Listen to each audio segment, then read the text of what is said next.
Bill को ये bill Bharat के संविधान के खिलाफ है और भारत के संविधान से बढ़ के ना तो नरेंद्र मोदी है, ना अमित शाह है, ना हम है, ना आप है। तो भारत के संविधान के खिलाफ ये बिल है। और संविधान क्या कहता है?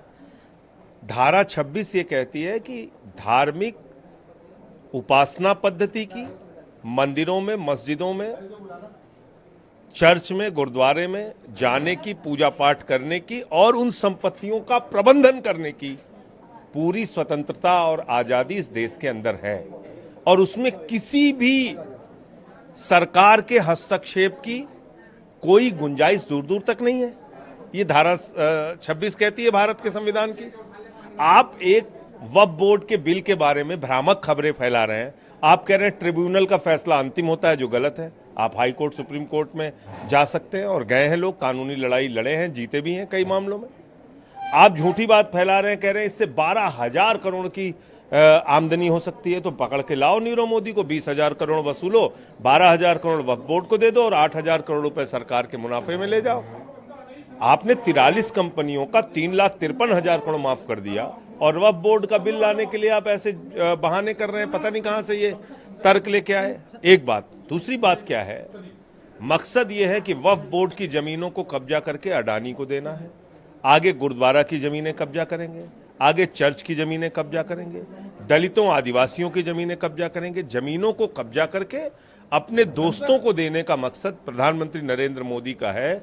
इसलिए हम लोग इस बिल का विरोध कर रहे हैं। पहली जेपीसी की बैठक में क्या हुआ, छोटे तौर पर जेपीसी की बैठक की बात आपकी मीडिया में मैं नहीं बता सकता। 44 अमेंडमेंट सुझाए गए हैं, उनको कैसे 44 सुधार बोल रहे हैं? मैं कह रहा हूं संविधान के खिलाफ है ये बिल। भारत का संविधान। आप कौन होते हैं प्रैक्टिसिंग मुस्लिम तय करने वाले? आप कह रहे हैं 5 साल तक एक मुसलमान अपने मुस्लिम धर्म के सारे नियमों का पालन करेगा। उसको देखेगा कौन? नरेंद्र मोदी जी सर्टिफिकेट देंगे उसका? हिंदू धर्म में कोई नास्तिक होता है, कोई आस्तिक होता है। मुस्लिम धर्म में कोई जुमे की नमाज पढ़ता है, कोई 5 वक्त की पढ़ता है, कोई 2 वक्त की पढ़ता है, कोई नहीं पढ़ता है। तो आप कौन होते तय करने वाले? प्रैक्टिसिंग मुस्लिम कौन है कि नहीं है, प्रैक्टिसिंग हिंदू कौन है कि नहीं है? तुम घर घर में सीसीटीवी लगाओगे? तो इसलिए ये, और जिस तरह की तर्क दे रहे थे कि इसमें महिला सदस्य हम लाएंगे, अरे तुम क्या लाओगे? महिला सदस्य तो पहले से है इसमें। तो ये बिल जो है, मैं बुनियादी तौर पे कह रहा हूं कि ये भारत के संविधान के खिलाफ है और भारत का संविधान 144 करोड़ लोगों के लिए है।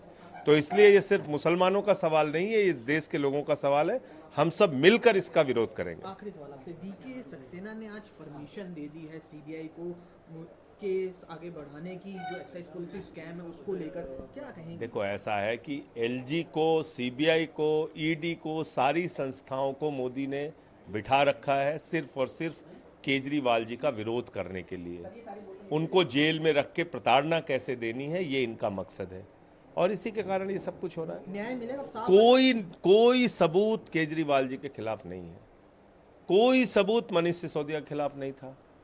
17 महीने उनको रखा, मुझे 6 महीने रखा, क्या मिल गया? ऐसे ही केजरीवाल जी का मामला है, उनको ईडी कोर्ट से जमानत मिल चुकी है, सुप्रीम कोर्ट से जमानत मिल चुकी है। जबरदस्ती उन पर नया केस सीबीआई का बना के उनको जेल में रखा हुआ है। जिस दिन जवाब दाखिल करना है उस दिन सीबीआई भाग जा रही है, जवाब नहीं दाखिल कर रही है। तो ये क्या है?